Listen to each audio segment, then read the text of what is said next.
Hello tubers, it's me Gav and welcome to another one of my videos. Today we're looking at my scratch building efforts on the Royal Fleet Auxiliary Light Fleet Tanker Black Rover.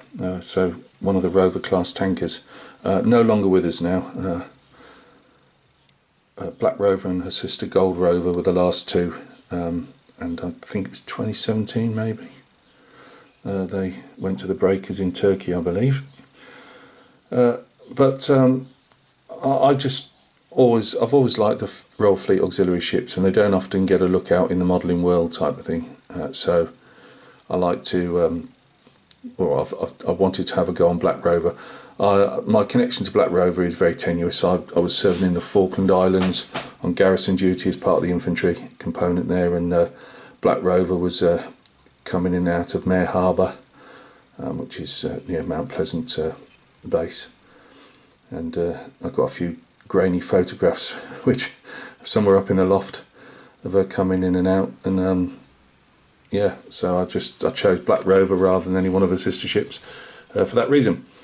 So it's all made, as you can see, badly, but out of sheet styrene, offcuts of wire of different types, lead wire, fluorus wire, you name it, and mostly that's about it. So the last time you saw her, she had a funnel on, as in the main outside casing of it, but I've let's just use this. I've cut some holes in the back, again badly. I did try and just chain drill them out, but it was looking a right mess, even more than it does now.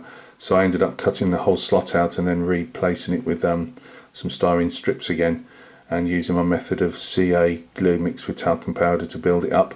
I believe these pipes, which you can see on the top here, these are boiler pipes, and they are cut off paper clips, and I'll just push them down, because you can see the pipes through these holes. There is some very tiny thin wire on the ship. Whether it's to stop people falling out during maintenance or just strengthening, I don't know, but I'm not going to put that on, I don't think, because it's so thin and tiny you wouldn't see it on this scale of ship, I don't think. Drilled out these here just to, when they do get paint, make them look, that's where your actual diesel fumes are coming out of. What else have we done since you've seen it on the stern area? Yep, that is your actual naval terminology. Yeah, I've added all these different greeblies on, different shapes and that, showing doors. That's like pie tin foil that I've cut and used as they're like square doors. I believe this might actually either raise up or lift up. Whether that's where the lift is, I'm not sure, because there's a lift that comes up to put dry stores and liquid stores in, canister form type of thing on the back, so helicopters can come in and pick them up. I've added the crane here. All the cranes will have some hawser wires going on them, but it's just pointless until the ship's all painted, and then I'll go around and do that. Added a few bits of pipe work. This here I am going to drill out because it looks a bit naff. It shouldn't be raised out here. Don't get any closer. It's a stairwell going up, I presume somewhere up here. And I will probably attempt to drill that out and just carve it out. I think I've got plenty of off-cut stairs and stuff in PE, and I can just maybe put a couple of bits just to show that it's going up there. It was an idea, so I'll just get my chisel and take that off and drill it out. This here was a bit of a cock-up. These vents here, they actually sit up a bit higher. And in the end I've just put a piece of plastic to try and replicate that. Not very well. It's a bit of pipe work that I could see. Put that in. These will all be covered in railings and safety railings and all that type of stuff when I get round to doing it. This block here is going to be yet another whip antenna, obviously to do the two big whip antenna tuning units up there. I'll put some doors on there again in tin foil, and there was these like little vent things. These will be painted red, and I presume they're there to shoot foam or water over the helicopter deck should there be a fire. and the pipe work that you can see there, again, that's lead wire. Lead wire doesn't stick very well. I found out with this with super glue. Not that I've been able to do it anyway, but that'll all be bright red or like pillar box red, whatever, fire engine red. So added the antenna masts there. Now that is slightly bigger, so I'm going to have to, it should really be the height of this, so I'm going to have to take me Tamiya cutters and cut that off because it's a bit too high. That will have lots of stuff on, but you just know I'll break it all off when there's some railings that go around here with a little box on the front, whatever that is. That has obviously had a mount probably for one of them like T-piece search radar things, but there was nothing on the ship that I could see, so it was just there, so I've left that. It'll have a ladder up the back. Now it does have a safety basket thing going around it, but I don't know if I can fit all that in with that there, so between the gaps, so we'll have to see. And this has some strengthening pieces underneath which I haven't got around to doing, but as I'm chopping it off and reapplying it, it doesn't really make much difference. Now there is some stuff around here. It's a real technical word, that is, stuff. Like, I think it's almost like a bit like these fire hose shapes, you know, but it's a big vent, extraction vent or something. But I can't see if it goes down here or if it. So, as I say, I haven't got plans. This is why this is all over the shop and scale keeps creeping in and out. I'm just literally making it off photographs that I see, and it's really hard sometimes to get good top-down photographs. I mean, a lot of them was before you know, everyone suddenly got drones, and plus, you know, flying over military ships isn't probably allowed. These were you could do them in her earlier life, like her sisters. She had these are quite tall stanchions, and they got booms on them, and with a bar across, obviously to hold them in place. It appears to me as if they've been cut off, which I've shown here, and are just being used as lighting rigs now because they've got lights all around them. I've got to see if they still have a strengthening piece across. I don't believe there's a boom anymore because it'd be quite low down for it. And they were used to keep the gantry and everything secure. I mean, the amount of cables that this has, which I'll get into in a minute, is phenomenal. How they keep it all work is, you know, fair play to them. This is some form of pump. It's too small. I look at it now, and it's usually covered up, so I will make it slightly bigger, and at sometime I'll stick some type of cut tarp over the top of that. All this here will be next to be done after this other part of the derrick is put up. So I'll do this whole section. It's really busy. There's other stuff coming up, pipes coming up here. Again, it's trying to find decent photographs that you can interpret, if that makes sense. As I say, I'm doing them roughly in a later part of her career. Her and her sister Gold Rover, as I say, they were kept on when the others were scrapped. So yeah, now this was the bit that really worried me out of the whole ship, to be honest with you, because I didn't know. I knew I could be like this Japanese Toro gate here. That's going to get really busy itself. It has obviously safety walk barriers on the top, but it also has a lot more communication, and I don't know if it's search radar or what, but there's a lot more comms that go on there with some small antennas and everything.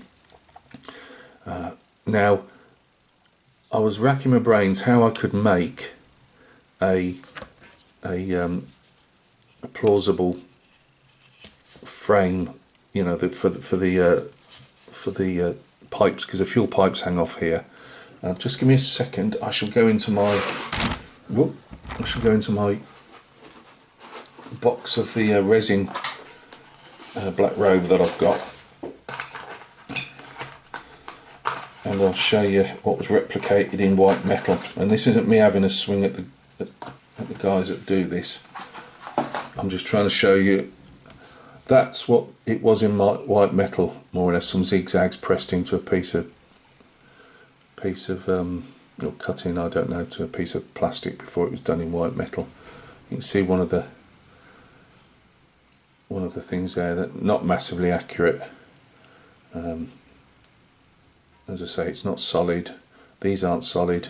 These are replicating the pipes, which aren't particularly great either. So I didn't want that. I wanted, you know, a lattice work. Now this is made up of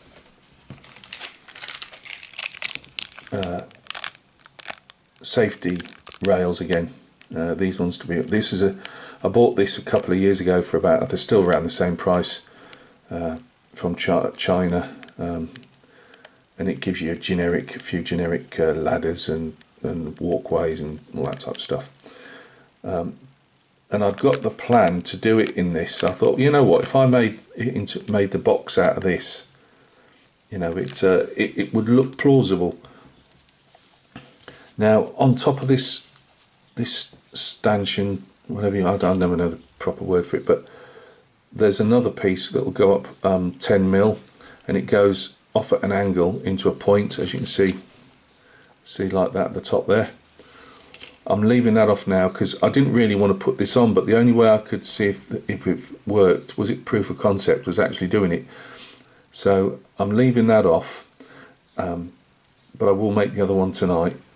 And how I go about it is roughly what you see here. There's you can't really see with the whiteness, I'm afraid. There's also an attachment block, I imagine, with a big pin in it. It's because it lowers down. These lower out over the side at an angle, carrying the hoses to refuel the ships. So I put a block there, and a block which is inside the gantry itself, but I've attached it to here. I'd already stuck this extra piece out, this bit that comes up at an angle, and so I put my first piece on the side. This is for anybody that wants to make one of these gantries. I attached it to the middle first, then to the bottom with super glue or CA glue, and then did the other side, did this side, then attached my strengthening pieces. In real life these are probably hollow in the middle, that I've just used styrene blocks, but obviously they're metal, and to give it some strength, and then I do the outward facing piece. But what I have done is I have left off the very rear section. I might do it, but you can't really see it, to be honest with you, and you know, I don't think it's not going to detract from anything. There is a big control unit, like, I won't call it an office, but there's some type of place where I imagine they watch all the gauges with the fuel and that, how, you know, coming out. So yeah, that's all made up of just the railings that would go along the ship's side. Should you want to make one yourself, when this pointy bit at the top gets on, there'll be some blocks added. Your hoses come down. They go over on some. This has not been replicated on these, I don't think. But there's some saddles, as I call them, that the hoses hang off, and there's two on either side. So yeah, it'll get busy. But what I want to do before I'll put the other one on, so that I know it's there. Hopefully I can't knock anything else off on it. Then I'll concentrate on this side. As I say, there's some form of God, you can't call it a building, can you? You know, whatever. It's some control console type place that sits just behind, and that has more hawser wires going off it, keeping this gantry system from toppling over. That goes there, and then there's a whole load of different. There's another pylon, whatever, there that is used to secure it as well. And there's 101 different winches. Different stuff.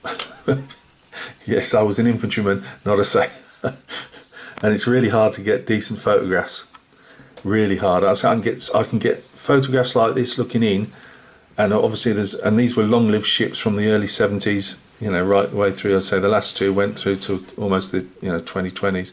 So yeah, there's a lot to be worked on and interpreted. But what I will say to anybody doing this themselves, at this scale, maybe 1 in 350, you can add more detail, but you go for rough shapes to a degree. because of the scale, you know. As I say, to me, that's a nice lattice frame box section.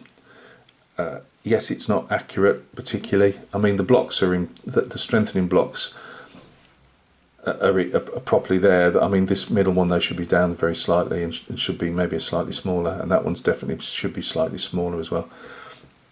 But hey ho, you won't really notice it by the time I put, maybe probably going to make the hoses out of you know, soldering wire or whatever, because I can just get them to curve and to the right places.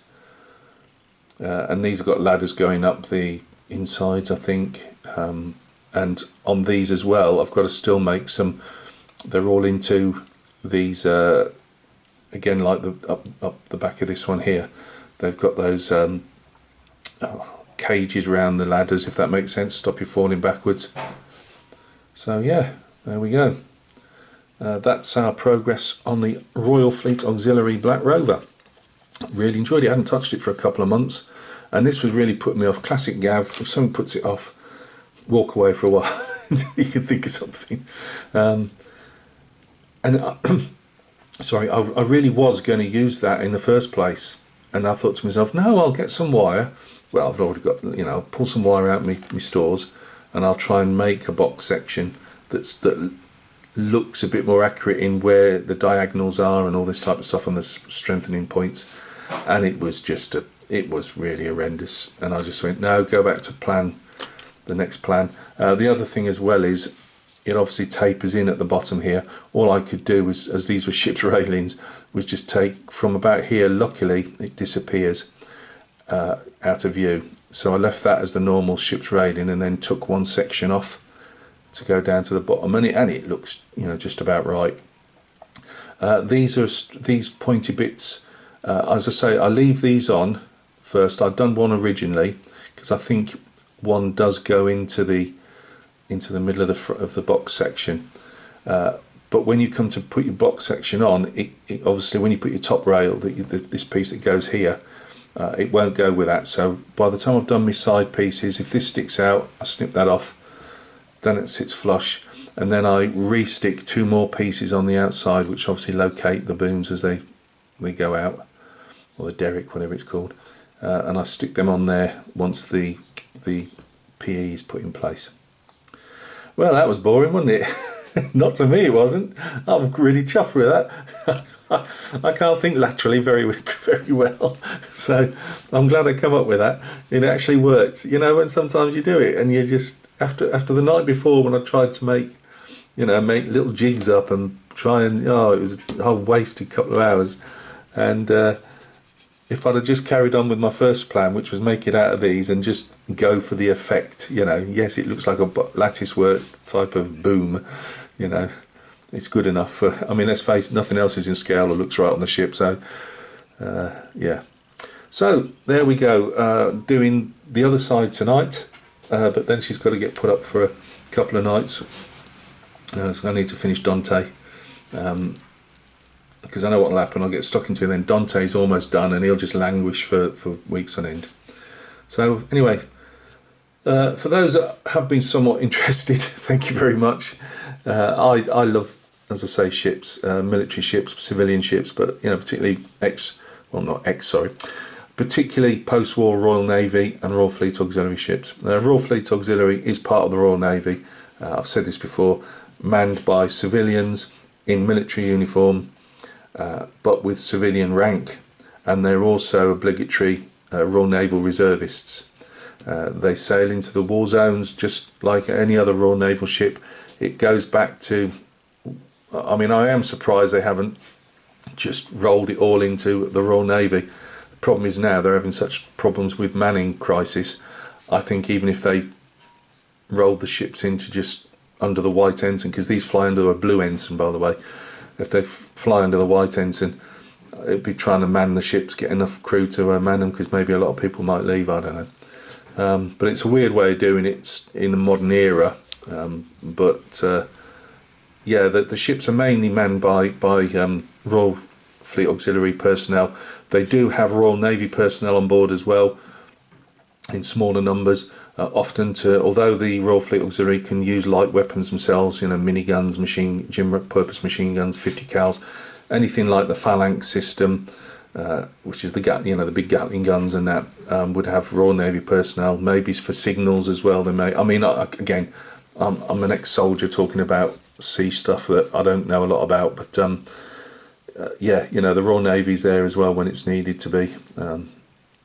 And as I say, in time of war, they can be called up. They are all of the Royal Fleet Auxiliary are Royal Naval Reservists, so I'm led to believe. So, thank you. Next time, as I say, next one, I'll be getting that other gantry on, but not doing the very pointy bits that stick out, or the hoses, or any of that type of stuff. I'll be working on here. Then I will, once this is all fitted out, I will go back to the main gantry, do as much as I can on that, but again, still not fitting pointy bits or fueling hoses, and then we'll go on all the way to the bow. Yep, that's the pointy end, or in this case, not so pointy. And then we'll go back and fit the hoses and the last bits to that. And then it's got the mammoth task of going around sticking 1001 railings on everything, and I'll probably have to order some more railings, because those railings aren't Royal Navy railings, so which is quite handy because I can make gantries out of them. So yeah, look after yourselves. Sorry if I've been a bit long-winded over this, it's just something I enjoy. So look after yourselves. Coming up, if I've got time now, I'm going to do a quick unboxing of some Empress Miniatures 28mm Zulu War figures. So look after yourselves, and we'll speak soon.